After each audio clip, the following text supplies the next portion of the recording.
Hey, before we get started with this episode, I want you to notice how crisp and clean my guest GV sounds. During our prep call, I noticed that the microphone GV was using made him sound a bit tinny, sort of like he was on a conference call. I could hear him fine, but the quality just wasn't what podcast listeners and viewers like you expect from a professional show like the Modern Financial Advisor podcast. So I sent GV a high quality, fully assembled microphone setup from Podbox, just like the one I'm using for this ad read. All he had to do was open the box, take it out, and plug it into his computer, and he was ready for our podcast recording session. And as you're about to hear, he sounds fantastic. Whether you are a podcast host wanting your guests to sound their best, or you're going to be a guest on someone else's show, you really should swing by podbox.com to give one of our mic setups a try. Your audience will love the way you sound. Okay, now on to the show.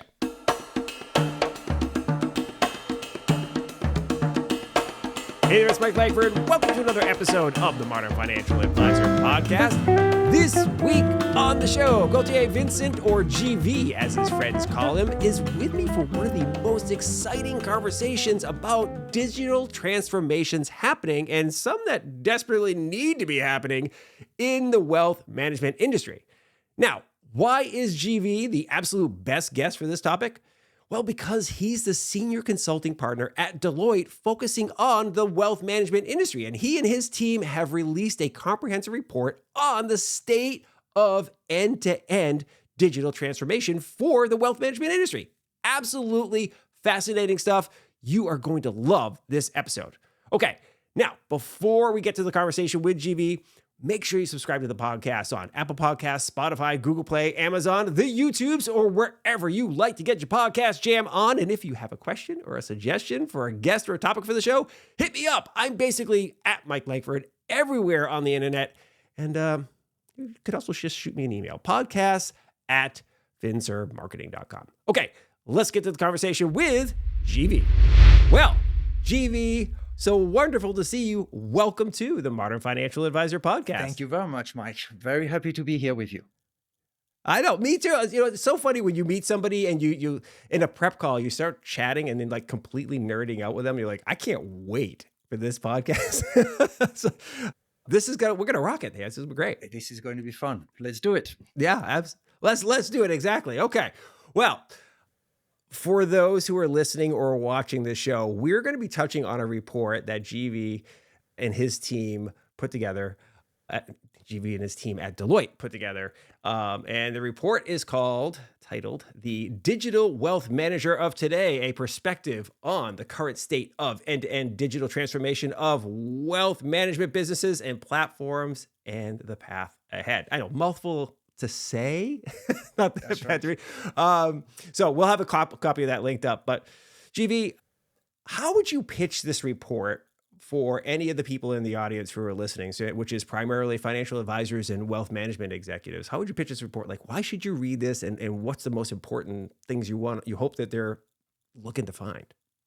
Well, all of us who have lived in this industry, in this wealth management industry, know that we are in the middle of a transformation, right? We call it end-to-end digital transformation of wealth management because it's end-to-end, front, middle, and back office. Everything that all the platforms that we use, all the tools that we use needs to be modernized, digitized. And this end-to-end digital transformation did not start yesterday. It started 5 or 10 years ago. A lot of firms have made great progress. And so we, as a Deloitte team, we started writing about the end-to-end digital transformation probably 7 or 8 years ago. And we do a lot of work with wealth management firms to help them along the way of transforming their technology platform.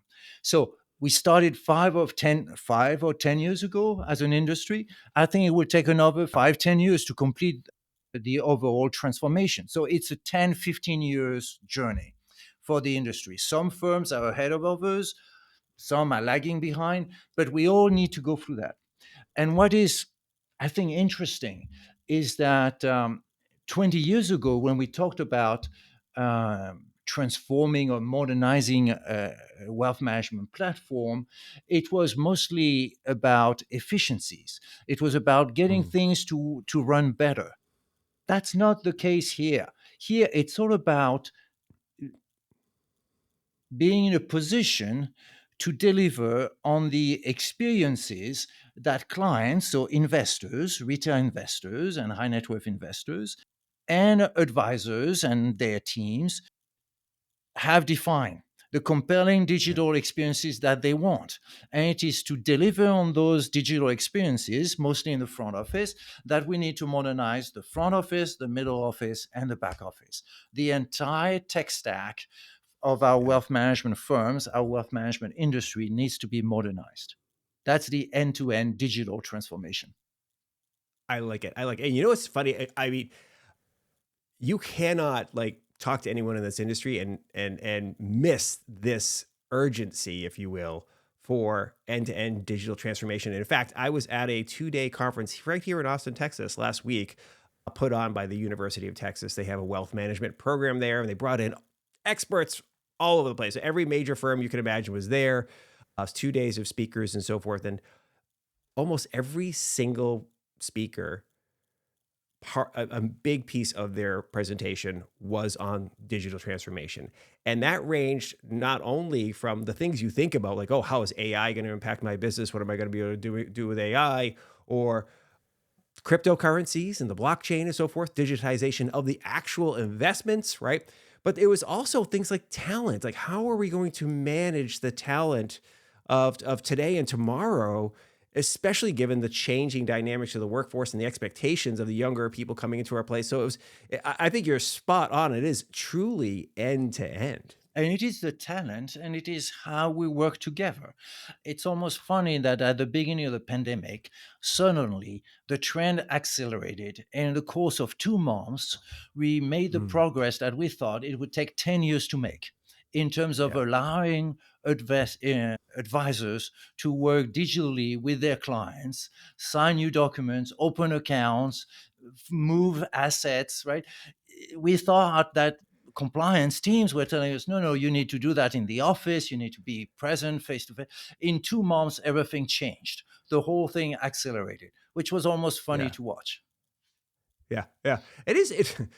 That's kind of the way life is usually, right? When some sort of emergency slash catastrophic event happens, it forces you to make some changes really quick. You know, like every time there's like some sort of major market crash, as an example, you see firms go, well, can't let that happen again. Let's fix the things that were broken that led to that type of thing.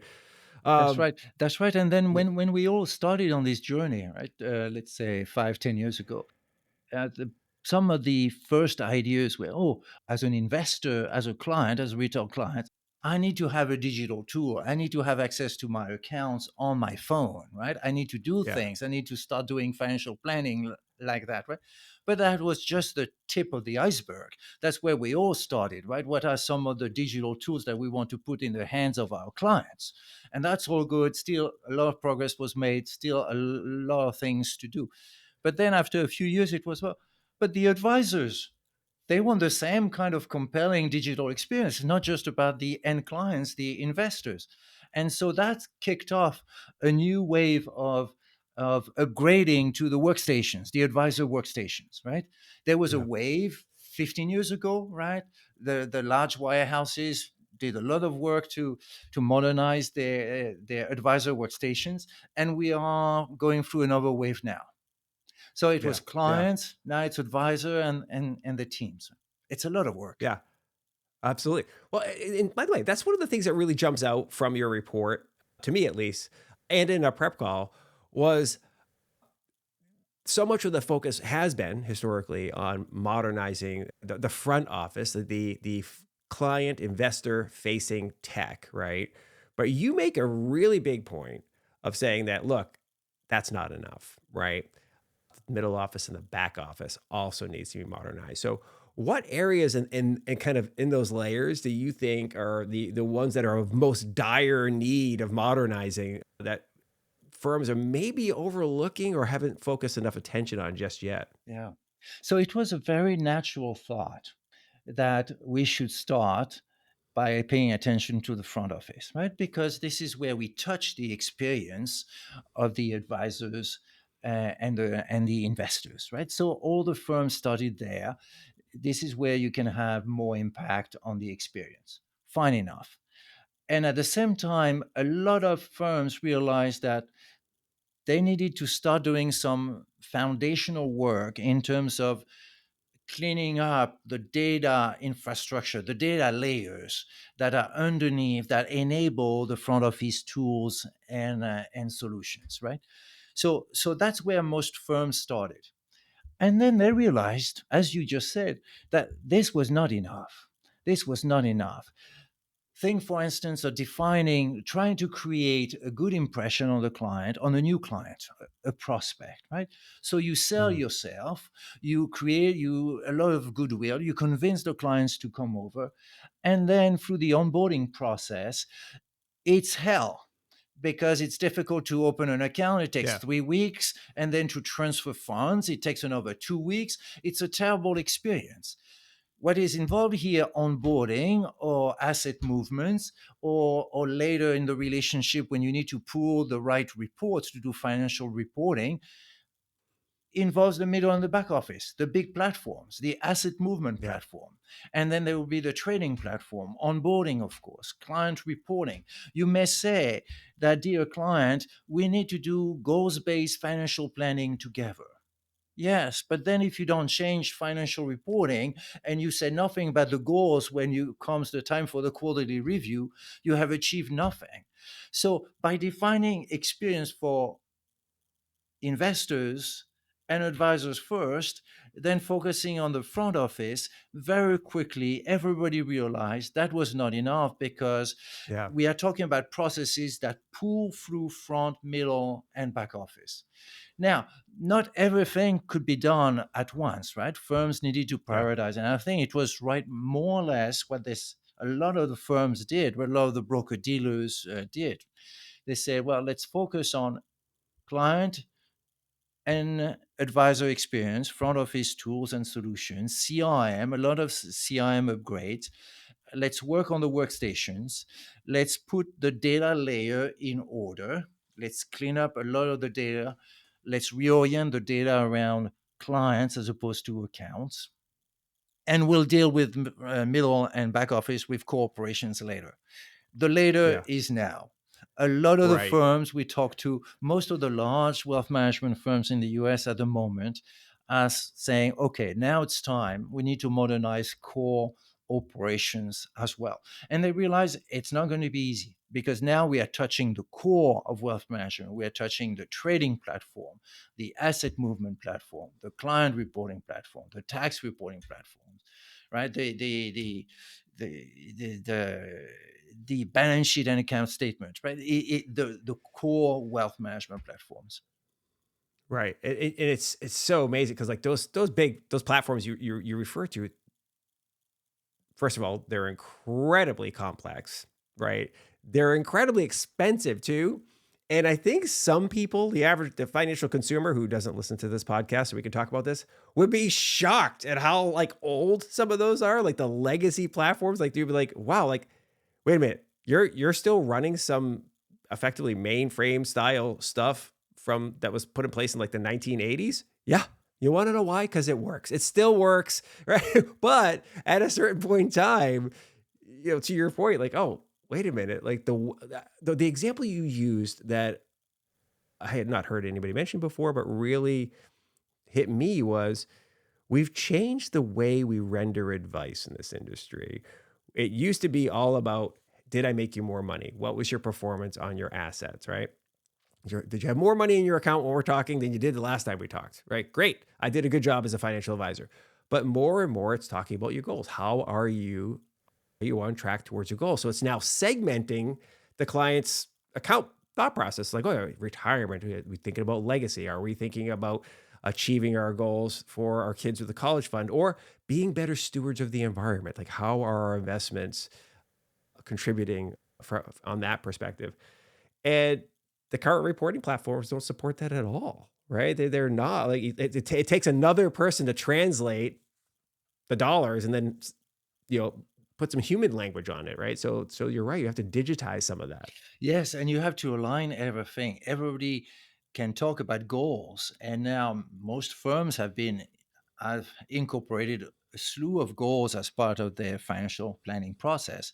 But then, if you cannot measure progress against those goals, Yeah. what's the point? It does not help you much. Yeah. If you cannot define investment strategies and align them with those goals, what's the point?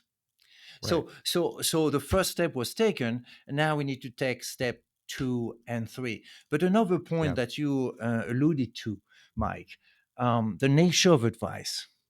In our industry, it used to be investment advice. Help Right. me beat the benchmark.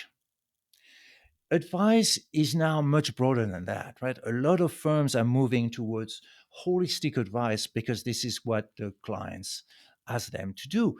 They want Right. holistic advice on their financial lives or their lives.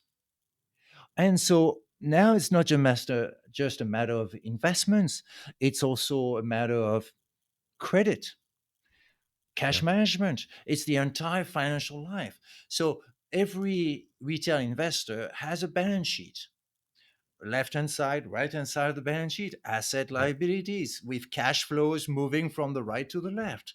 There's a balance sheet today and a balance sheet in the future when I have achieved goal 1, goal 2, goal 3.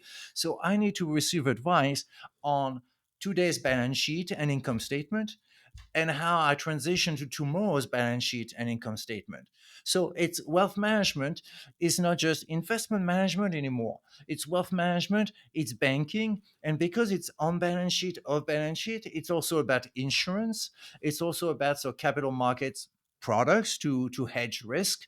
So it's much more complex. What was always the case for high net worth clients and ultra high net worth within the context of a private bank is now being democratized. So that Yeah. has huge implications for the technology platforms that power our wealth management companies. For instance, you need to integrate investment platforms with banking platforms, lending, Mm. deposit platforms, and you see most of the wealth management firms trying to move in this direction. Same thing on the insurance side. So that creates even more complexity. As clients have said, we want a holistic advice. Firms have responded or are in a process of responding, and then the whole ecosystem of consumer finances is converging with Yeah. advice at the center. It's such a smart point that you made there that the client has expectations beyond their portfolio in terms of the advice you're going to give them. We want to know why? Because you don't introduce yourself and say, "Hi, I'm an investment advisor," right? You say, "I'm a financial advisor." Well, in a consumer's mind, finances are everything, right? To your point, it's the credit cards, it's the student loans, it's the bank, right? So we have a client as an example who we produce a show for.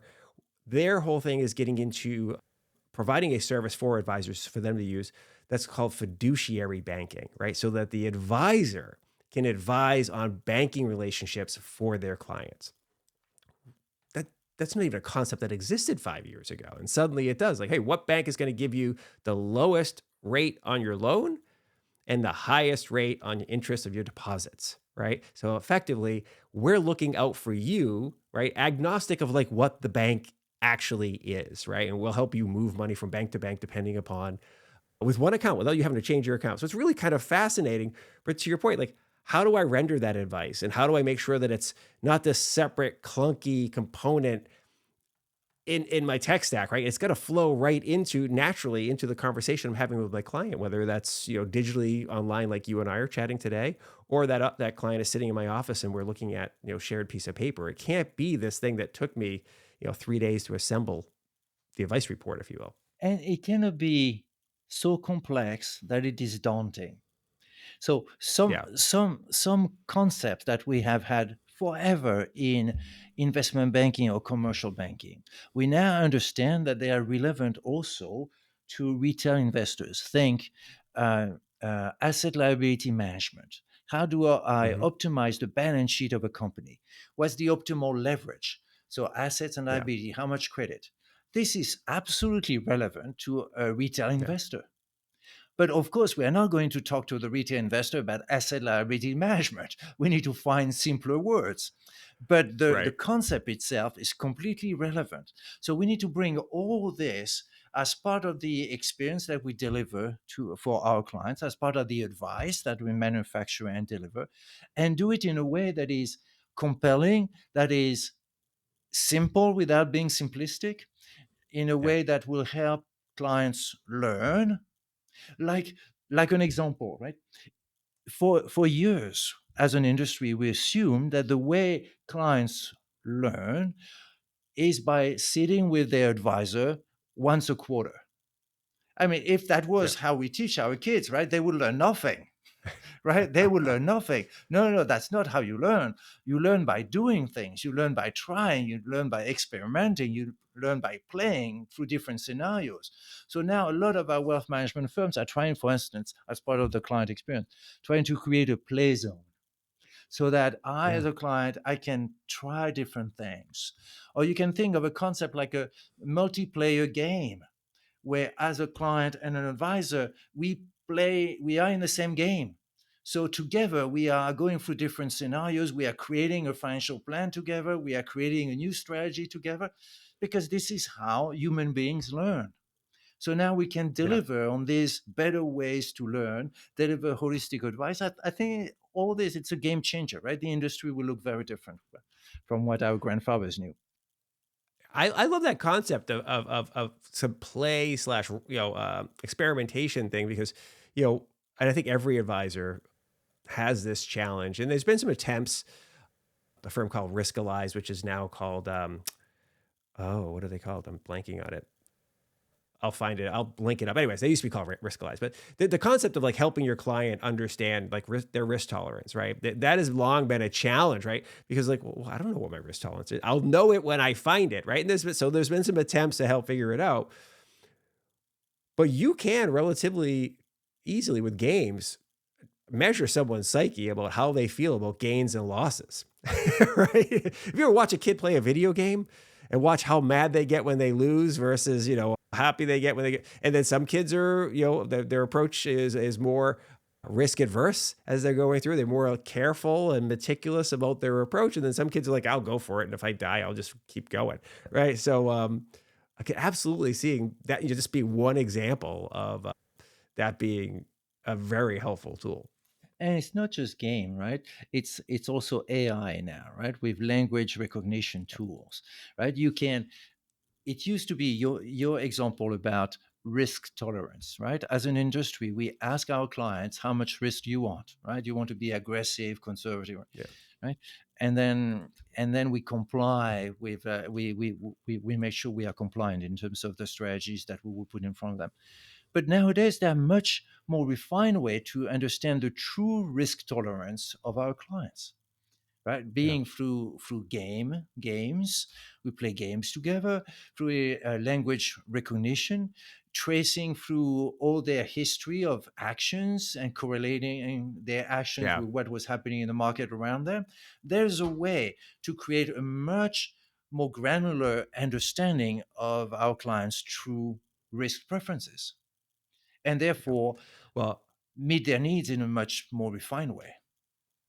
yeah. And I suspect, I'm going to jump into a topic I know that's near and dear to your heart. And that was actually, as I mentioned at the top of the show, very at the top of everybody's mind at the conference I attended last week. And that's artificial intelligence, because one of the speakers mentioned about what can be currently measured AI wise, and what some of the companies that you're doing business with are already starting to measure about you. They know a lot about you based on your purchases, right? Like one of the stories that one of the speakers mentioned was Amazon can predict when a woman is pregnant before she knows she's pregnant based on some of the purchases she's making. Right? It's just and it's kind of one of those wild things. So they've gotten really, I'm not sure if it's before she knows or before the world knows for sure. But there's just really interesting things that, like, if you have a large enough data set, and that's where we are with some of these AI tools, you can now start to deploy that in new and innovative ways. Like, how do I measure a client's risk tolerance, for instance? Well, and by the way, it's not just one client, it's the husband and a wife or whatever, or some other form of a multi partner family unit. Well, now we got to mix in multiple people. One might be more risk tolerant, one might be risk adverse. Well, we can measure some things, right? It's going to be really interesting. So, why don't we jump into the AI conversation? Because in your report, you invest quite a bit of time on artificial intelligence, and it's this ability to transform this industry, and that there's an urgency, right? That we as an industry have to harness the power. But AI is touching, a lot. So why don't we dive into a little bit? Why do you think that advisors need to be so intrigued, or the industry needs to be so interested here, and where do you see as the biggest promising areas? I think AI has finally landed in our industry, which is the good news. We have been waiting for it for a number of years because most of us in the industry knew, we all had the intuition Yeah. that AI was going to have a big impact. And why? Because at the end of the day, AI can help you manufacture better advice, can help you learn faster, and knowledge and Mm. advice is the heart of our industry. Right? So there's a reason why wealth management is impacted by AI even more than other sectors, perhaps in financial services or outside of financial services. So there are a lot of use cases, and all the firms around here are working on those different use cases, and some are pretty natural and will become table stakes pretty fast. For instance, Yeah. I've heard a number of firms working on the same use case, which is we produce a lot of research. As an advisor, I have a hard time finding the right research that is relevant to my client at a particular point in time. I can use an AI powered tool to sift through the research very quickly, find the right elements, the right answers, and package that in a nice way for my client. That as a use case, I've heard that multiple times. So very soon, this use case and others will become table stakes. This is kind of obvious. You have other use cases, like we talked already about risk preference. Another one for me is client sentiment. Our firms have been Mm. trying to measure for years how a client feels about his or her advisor, about the firm, trying to prevent attrition. Now there are much better ways to sense how the client really feels about his or her relationships with the firm, right? So that's an obvious one. Um, can we train advisor teams using AI to train people? Absolutely, or to even train clients. Can we use AI to sift through a lot of information or complex documents like trust documents, right? And extract the key elements so that we can act on those trust documents, for instance, and service the accounts. So multiple applications, use cases, I would say they tend to fall into four buckets. One is about personalizing experiences that clients have, experiences, products, and services. Another bucket is about sensing, right? And I gave a few examples of that, guessing, almost sensing how clients or Yeah. markets move around you. A third bucket for me is the manufacturing of advice. For instance, we talked about what are the right ideas for this particular client based on the client's history and clients' preferences, right? So Yeah. manufacture better advice. And the third one is efficiency, right? Do the things we do better and faster. Now, what is interesting is that the use cases that are being brought into production are not necessarily those that we all had in mind 12 months ago. What has shifted there is the realization that regulators have a strong view on AI. They are very careful. They want firms to be very careful. Yeah. And we are not going to move very fast when it comes to AI that would impact client tools. Or rather, Right. if we use AI in the front office, whatever results come from the AI powered tools need to be vetted by an Yeah. individual. Otherwise, we would undermine the effort of these last several years towards higher fiduciary standards, best interest standards. So AI is being put in place more in the middle and back office to what I call efficiency use cases to run faster, or to help an advisor prepare. For instance, a great use of AI is to, where the market is moving around us, there's great volatility. I can use an AI tool to draft the right email, the right text message for my clients. But I still need as the advisor to edit, to make Right. sure that I'm comfortable with what I'm going to send. So it's going to be machine generated, but I still need to make sure that I'm comfortable with it. But so in terms of responsiveness, it's completely changing the game. Yeah. I love it. And it's so interesting in your paper, excuse me, your report.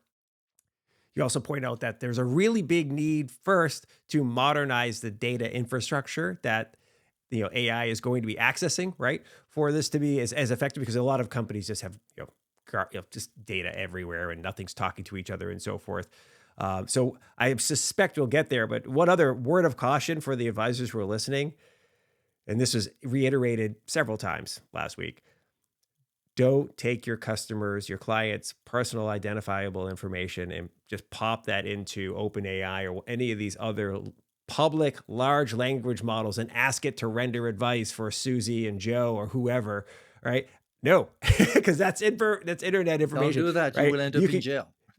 Yeah, that's right. You can use it to say, hey, I need to write a message to a client about what are some great places to retire if they really like these things: hiking, beach, yada yada. They want to pay low income taxes. You put that in, and then AI can come out with a great little, buds of a report that you can use. Like, oh, here's the top 10 places that Susie and Joe should be considering retiring, right? But it wouldn't say Susie and Joe. Just now you take that information, put your stuff on it. Um, one of the things you said that was really important to me is like efficiency, right? So that simple example is like, how could I speed up getting some advice from my client? I go out and ask a tool and it does the research like lickety split. But one of the things that's near and dear to my heart is how long it takes to get stuff through compliance, right? So for instance, and one of the tools that was presented last week has 30 years. They've loaded it up with 30 years of compliance reviewed content. So, and that can be video, audio ads, it can be print ads, it can be letters that you might send out to a client. They've literally taken 30 years of content and loaded it up into this basically proprietary large language model now. And it's got all the responses for like declined, you can't say this is promissory, this is yada, yada, yada. And what this does for the compliance team is allow them to get much faster. Where something might take 2-3 weeks to review a podcast, for example, and get back to the advisor and say, yes, you can click publish on your podcast, or you need to take this phrase out at the minute 25 mark. Instead, it's like, no, this might be ready for the compliance team to send it back to the advisor within, a day. Dramatically You are improving. you are exactly right, right? And you mentioned compliance. You could have mentioned supervision, right? With those Yeah, tools, you can identify suspicious behaviors much faster, and then you have your supervision team that goes and take a closer look, right? So it yeah, makes you much more efficient. Now, you also talked about the work in terms of cleaning up the data layers, right, and yeah, creating an interoperability system so that you can pull the data from multiple sources. It's clean, and then all the functions within your tech stack have access to it. The reason why AI is taking off now as opposed to 3 years ago is twofold. One is the technology with generative AI, which is very much the democratization of AI. And two is because a lot of firms have put in the effort to clean up data in the last yeah. 5-10 years. So those two things coming together, AI in wealth management is taking off. But there are a lot of issues here, a lot of issues, right? So you mentioned bringing together 30 years of data and research together. You put that in a data lake, and you train AI to go through it and use it. Yeah. But you have big governance issues around that. How do you make sure the data stays clean? So Mm, it's easy to put things in. How do you take things out? good point. Otherwise, you end up with garbage in, garbage out. You end up with what specialists call a drift issue, right? So you have a lot Yeah. of issues, a lot of governance issues. It's easier to start with AI than it is going to be to continue with AI. Yeah. And then there's another application that is perhaps not as sexy as everything that we have been talking about, but that may be actually the most impactful way AI is going to influence our industry. We talked a little bit about the need to modernize the core wealth platforms. And a lot of those are legacy platforms, mainframe based, very old, costly to maintain, and not flexible at all, right? If you want to add a new product Yeah. feature or tweak the experience, it takes you 6 months. You need to program in COBOL, go into the mainframe. Everything that touches the mainframe is very painful and slow. That's right. And so a lot of firms are saying, well, as we modernize these core wealth platforms, right, we are going to redesign core processes. At the same time, we are going to transfer them to the cloud. So move from mainframe based to cloud based core wealth Yeah. platforms. How do you rewrite all this language from COBOL to Java? Well, you Yeah. now have AI powered tools that can take old language and rewrite it.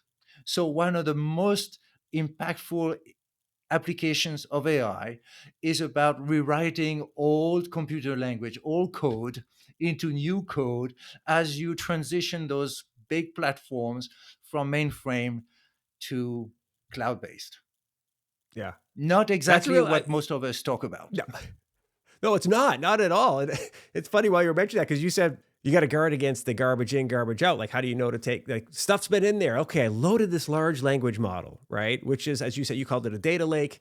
Think of it as the big pool of information that the AI tool is going to go and use for reference way faster than humans can to come out with an answer of the stuff. So it's able to go search in seconds. Have I ever seen it? Like, we'll stick on the compliance thing. Have I ever seen a piece of content like this? Yes, I have. 8,200 times. Okay. What was the response? Okay, you have to change this wording because this wording means it sounds promissory to the client. Okay, great. I come back with a response, whatever. Well, what happens if there's, like you said, just some incorrect stuff? Like back in the day, 20 years ago, this was not allowed from a compliance perspective. It is now allowed, right? But it just, for whatever freak show reason, it hasn't happened too much. And the data, there's not enough data points in there. So who goes and sifts through that stuff? Maybe there's an AI tool that checks the AI tool. It's probably what's actually going to I happen. like that. I like that. And I like that. And then another level of complexity that you alluded to earlier is who owns the data. So, Yeah. so most of the wealth management firms that we know use external vendors to power some of their tech stack, right? Very few Yeah. firms now want to operate only proprietary platforms. So you are going to partner with different wealth vendors. And these large wealth vendors, right, or very large tech companies, right, all have AI programs. So you are going to partner with those firms to create new AI tools or bring AI use cases to work. Now, as you do that, does the data belong to you, or does it belong to the vendor that you are working with? And are you sure that the vendor is not mixing up your data with the data from other clients of theirs? And then the ownership of the data becomes even more difficult as an issue, Yeah. right? So very, very tricky governance issue around AI again and data management. It is a very tricky. That I've heard that conversation, something about that, not just with finances, but as it relates to your social media data and whatever. Like, whose data is this, right? Am I the product or am I the client on this thing? Like, are you selling my data, research on my data, even if it's anonymized? If I want to just leave your company, do I get to take all my history with me? Really interesting stuff. I want to make sure we have some. I always like to think of it as to do items or things like takeaways that the listener can have. One of the things about our audience is, as I mentioned, it's mostly financial advisors. I would say about 85% of the audience is financial advisors, and the rest is probably in the executive branch of wealth management firms. Um, but financial advisors come in different flavors. I always jokingly say, right? We have the wirehouse advisor, right, who works for a Morgan Stanley or other large firm like that. We have the independent broker dealer, and they're attached to whatever firm they choose to be attached to. And then we have the RIAs, and then of course you have some insurance agents who refer to themselves as financial advisors, but they're primarily insurance agents selling insurance-based products. Thinking mainly about the independent folks, the independent financial advisors and the RIAs. They all use a broker dealer. That's so that they're a vendor of those companies. What do you think should be on the top of their mind that they're pushing for their broker dealers to deliver for them? Like as they're looking out at modernizing their end-to-end tech stack, if you will, they're digitizing their business. What are the things that they should be going to their broker dealers, you think, and saying, hey, this is what I need. I've got a 5-person team here. We're doing about a billion AUM. We've got, several hundred clients. We need this from you. This is a very interesting question, Mike. Um, Several years ago, when this end to end digital transformation started, there was a concern in the industry that only the largest firms would have enough capital to fund the Mm, transformation of the tech stack. And therefore, they would create an unassailable competitive advantage relative to the smaller firm, to the IAs. That the IAs would be left behind because they just could not invest enough. And so they could not upgrade or modernize their own tech stack. And therefore, they could not deliver the experiences that their clients and their teams demand. That proved not to be the case because very large institutional platforms came to the rescue, right. right? And so have modernized the platform that they put at the disposal of those smaller firms so that they can compete with the wirehouses who invest themselves and have enough capital to drive the technology transformation.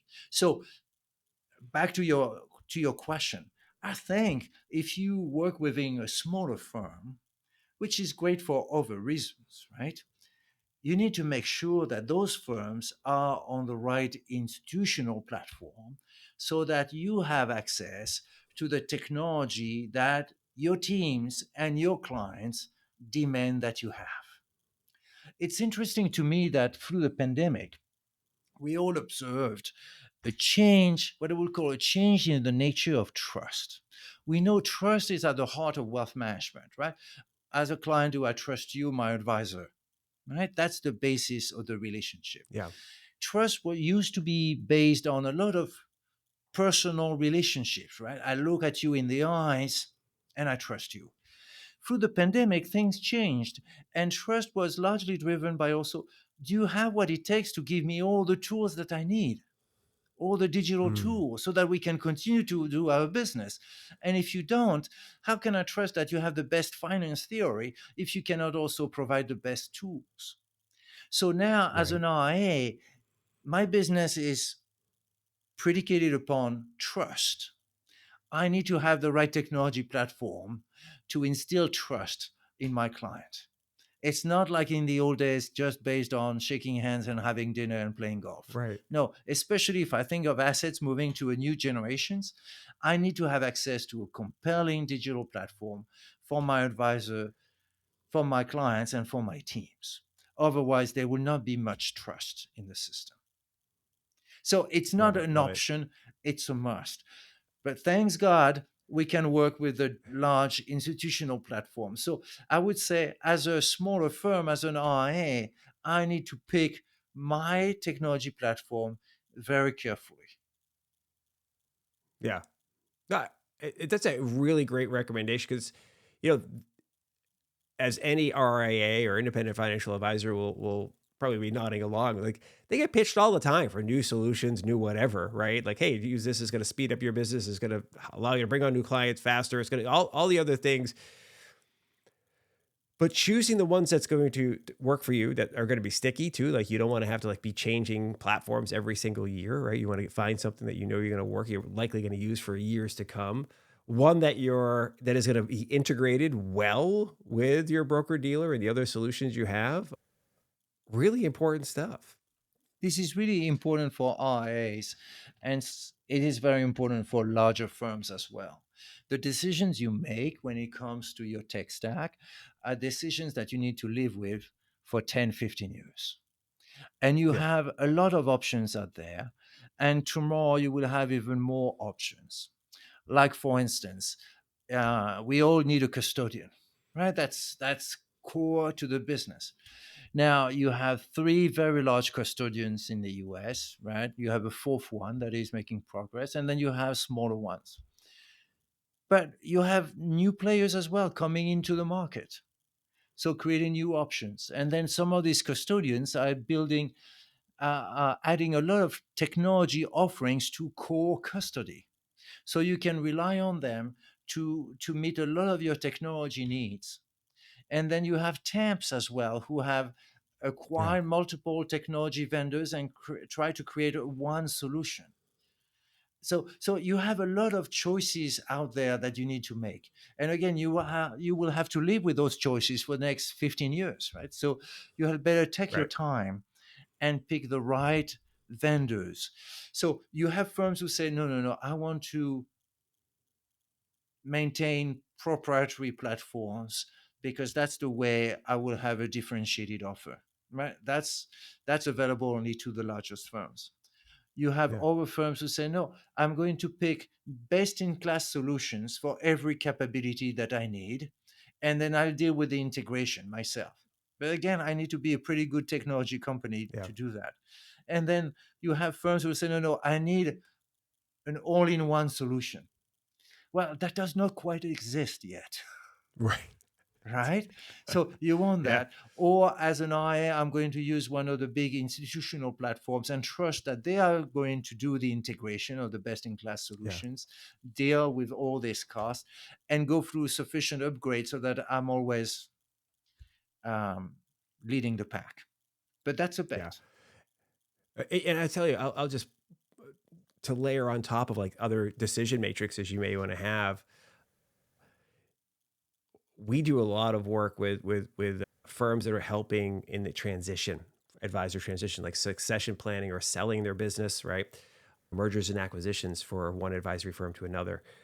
Special care needs to be taken about the technology you select and its ease of integration with the potential acquirers that might be coming down the road, right? So if you're deciding like, hey, I've been using this solution for the last 20 years, it's the way I want to do it, and you're thinking about selling your business 5 years from now because you want to retire, you might want to take a look at the landscape and see what are would-be acquirers using, because it will affect the price they pay for your business.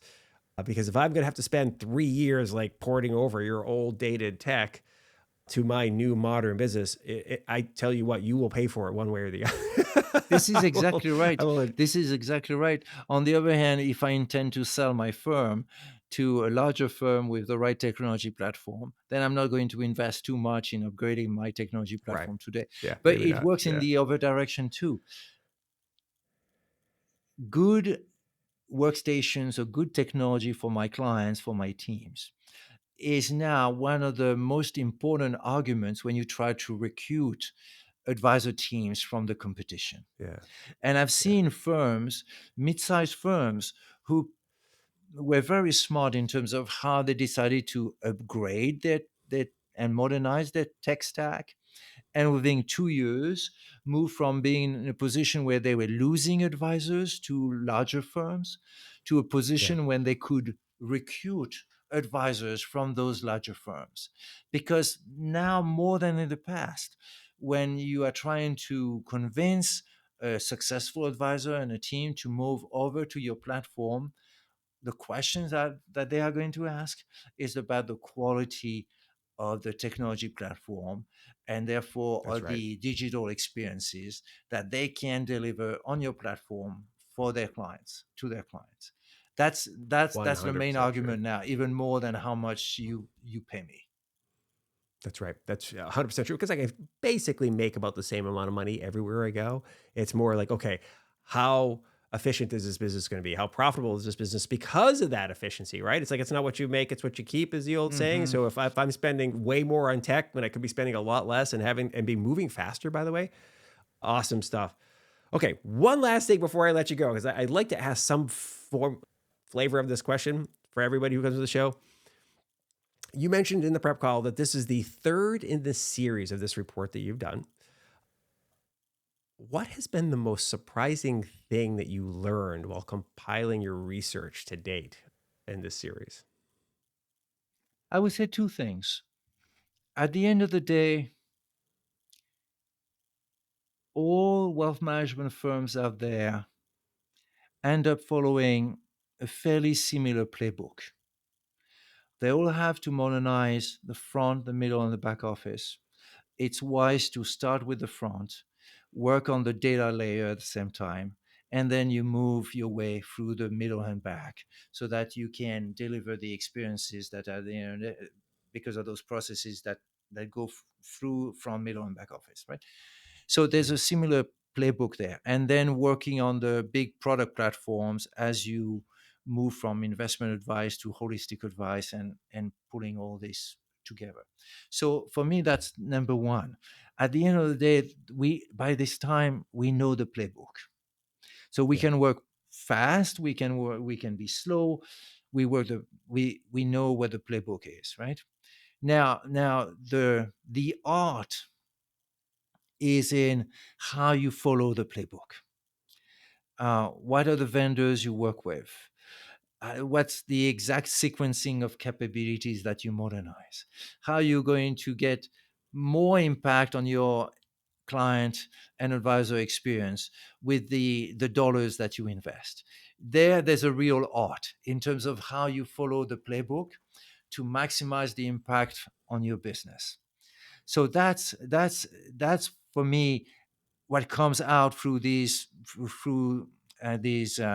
reports over the years, right? And the second thing I would say is that firms thought that it was enough to work on the front office. Nobody believes that anymore. It's truly end to end. Interesting. Absolutely. Fantastic. Well, GV, this has been awesome having you on the show. I'm sure people are going to want to follow up with you. What's the best way for people to follow along with you, your team, and the research? We'll get the report linked up, but are you guys hanging out on LinkedIn? What's up? We hang on LinkedIn, or you can reach us at Deloitte, right? You can contact us. It's very easy, and we'll be very happy to talk. Right? We Wonderful. all love this talk. industry. There's so much going on in this industry. It's a ton of fun, right? So let's keep the dialogue going. I love it. Well, thank you very much, sir. Appreciate it. Mike, thank you very much to you. And thank you for this great show of yours. Absolutely. Thank you much. Thank you very much for listening to and or watching this episode of the Modern Financial Advisor podcast. It's always fantastic to have you with us. Huge props to my man, GV from Deloitte, for coming on the show. I always love when somebody has studied something in such a deep dive way and managed to also articulate what he's found to the masses like me in a way that's easy to digest. Fantastic job, GV. Really appreciate having you on the show. Okay, as I mentioned at the top of the show, please do make sure you subscribe to the podcast on your favorite podcast platform or on YouTube if you're watching it. And I think that's all I have for you today. Make sure you're being nice to each other. We will see you next time on Financial Advisor Podcast. See ya. Bye.